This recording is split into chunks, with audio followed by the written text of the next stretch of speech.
See that lone pine up on that hill over there? What are we actually doing right now? The kids are just wild out there. They're wild. But they're having a good time, you know? They're having a good time.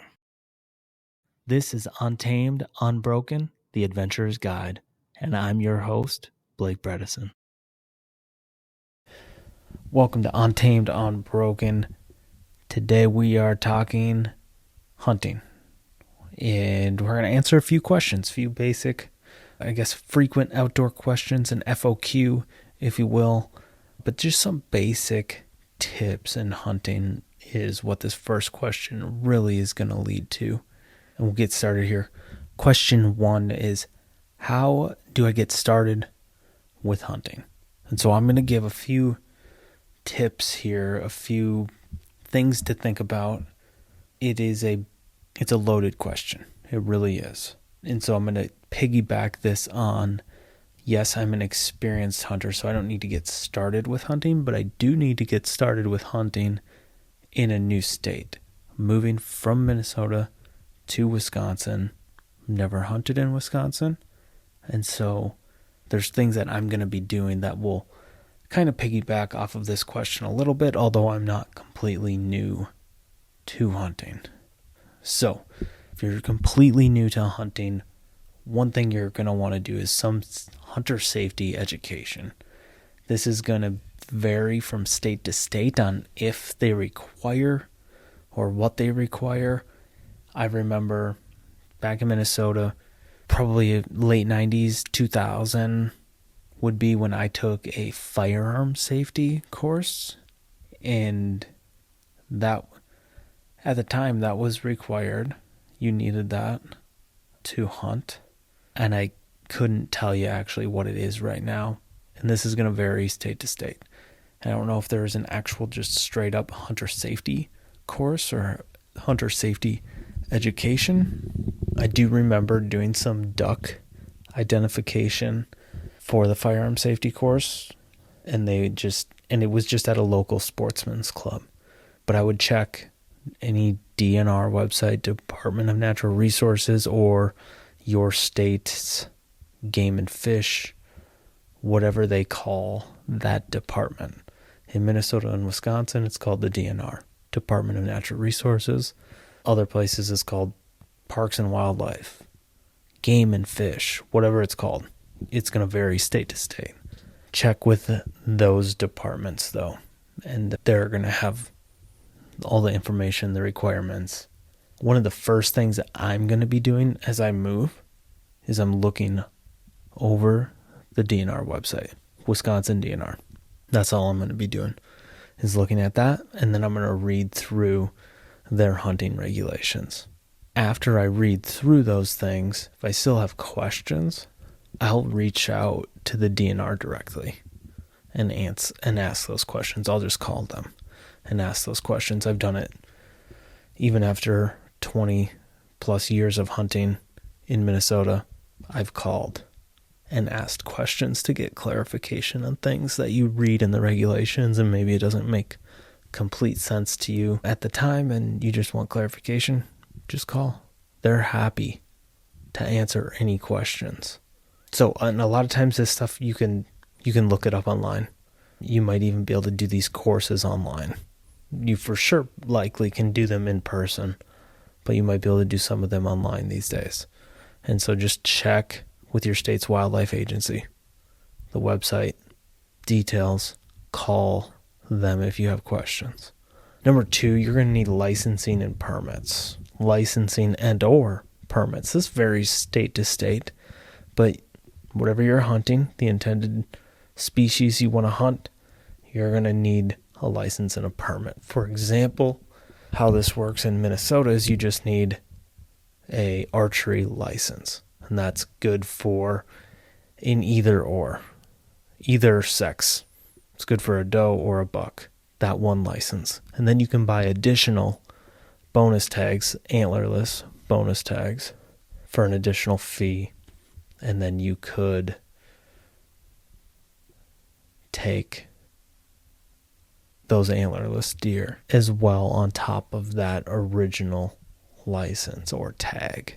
Now, some states will require you to have a archery license plus an elk tag, for instance. So you need to buy your license, and then you need to buy your tag, your specific tag. Where in Minnesota, you just buy your license, and the tag comes with it, because if I'm buying an archery deer license, it's just, that's what it is. Things like bear, you can use either a firearm or a bow. I don't hunt black bears, or I haven't hunted black bears in Minnesota, so I don't know all the details on their seasons and the exact regulations on that. But all of this, state regs, look them up and read them, especially for what you're going to be hunting. Know where you can get them. Like in Minnesota, you can go to a gas station and buy your hunting license. You can order them online and print them yourself. You can go to places like Walmart or Fleet Farm. In Wisconsin, I don't know exactly. I think they have a little bit more user-friendly portal from what I've seen so far and what I've learned from other people who have bought licenses through the DNR. So it looks a little more user-friendly. Minnesota could definitely use a revamp of their system. And I think they actually are.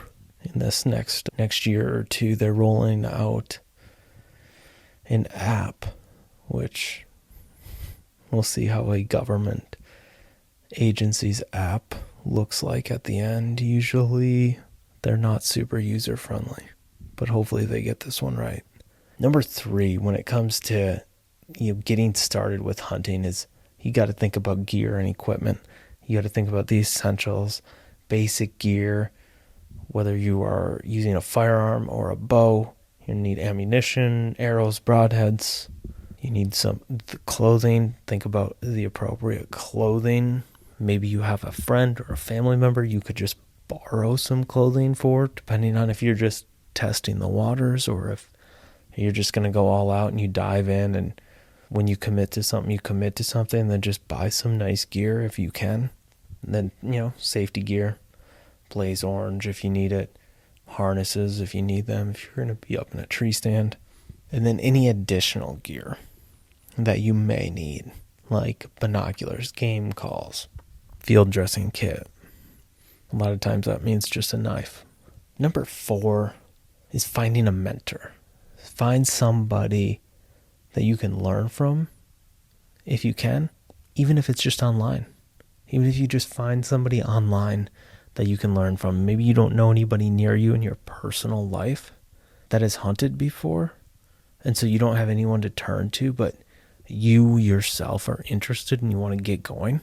Look it up on YouTube. Look up people, search for people in the hunting community that are on any social channels, and look them up, follow them if they kind of share hunting specific knowledge and information. Look them up and follow them and learn from them. Ones that I like to follow a lot of people, and a lot of time it's just for entertainment value, but you pick up and you learn a lot. Meat Eater. If you're into bow hunting, Cam Haines. If you're into elk hunting, Cam Haines. Born and raised outdoors, that crew. You can learn a lot about bow hunting and elk hunting through their trials and tribulations of over the years. But there's a lot of people. If you're wanting to learn archery, look up John Dudley. So just find somebody that you can learn from, whether that's in person or online. Number 5 is going to be scouting and preparation. And so me coming from Minnesota to Wisconsin, it's like I'm looking online, reading the regulations. I'll call the DNR if I have any questions to make sure I'm doing things the right way. And for me, it's like I have mentors. I have a lot of people I follow online that I learn a ton from, but I also learned from my dad and my brother. I have the gear and equipment, so that's not a worry for me personally, but the scouting and preparation is like the next big thing. And so what I like to do for that is find, if I'm hunting mainly public land, so I'm going to find as much public land as I can close to home, anything within a half hour or an hour. But I'll also look outside of that too. If there's a place that I want to camp or stay, and do it that way too. But first, I'm just going to look real local, find some public land, and then next step, once I find it, is to get boots on the ground, go check it out. So you want to just scout, go walk around, look for animal sign, look for, learn a little bit about animal behavior, and just identify potential hunting spots. Looking for bottlenecks, corridors, bedding areas. If you're duck hunting, looking for those wetlands, those ponds that you can access. It's going to take a little bit of time. Maybe it's just driving around. A lot of ponds you might be able to, like the right of way access, and if it's within a certain number of feet from the road, you can just park your vehicle on that road. And this is going to vary again, state to state, maybe even county to county. So you want to double check what the rules and regulations are. But in certain areas, at least in Minnesota, we were able to park on the side of a road, oftentimes a gravel road, sometimes paved. You can do it with certain paved roads. I know you weren't allowed to do it on like Minnesota highways, definitely not any freeways, but some of those county roads, and then just dirt gravel roads for sure. You can just park, and then if it's within 20 or 22 feet, I think is something like what it was, the water within the road, you can legally access that water. And there you are, you're off duck hunting. Well, at least you're in the water. And so scouting, that's the biggest thing, or one of the big things, is just finding areas to hunt. If you're deer hunting, finding a good place to put a blind, or I'm typically talking Midwest here because that's where I am. But if you're out west, this is where having a mentor would come in real big too, is they can help you, especially if it's in person. They can help you scout, or you can just learn from them different scouting just different preparation that they use and how to scout. And probably the biggest thing here, whether you are using a gun or a bow, is practice. You have to practice. You can't just shoot a few rounds and be like, oh, I'm good to go. You should not do that. I'm just saying, you should not do that.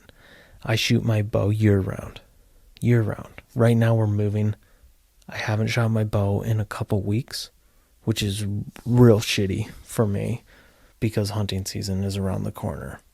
But as soon as we get this move done here this weekend, it is game on and I'm back. I'm going to have to go find a place. I can't just shoot in my backyard anymore. So we sold our house and we're renting for the next year or so before we buy a house again, but I'll find the place to shoot my bow. Especially a bow versus a gun. I will argue that it is more important, if you are bow hunting, it's more important to shoot and practice your bow year round, or at least a handful of months before the season, leading into the season. Don't just pick up a bow in September 15th and then shoot a few arrows and then go out the next day and be like, all right, let's go kill a deer. Not the best way to approach it. You could do it. Sure. You could kill a deer still. It's just not the way I would do it. Not the way a lot of people would. All right, next week, we're going to get into the next question for hunting basics and tips, and that is going to be, what are the best times and conditions for hunting deer? So that was the next question. We're not going to answer that now, so you'll have to stay tuned next week. Stay wild. Thank you for sticking around. If you've enjoyed the show, don't forget to subscribe, leave us a rating and review. Even one word, it helps a ton. Sincerely appreciate you guys. Thank you all, and we'll see you on the next one. Stay wild. You've been listening to Untamed, Unbroken, a Lone Pine Adventures original podcast.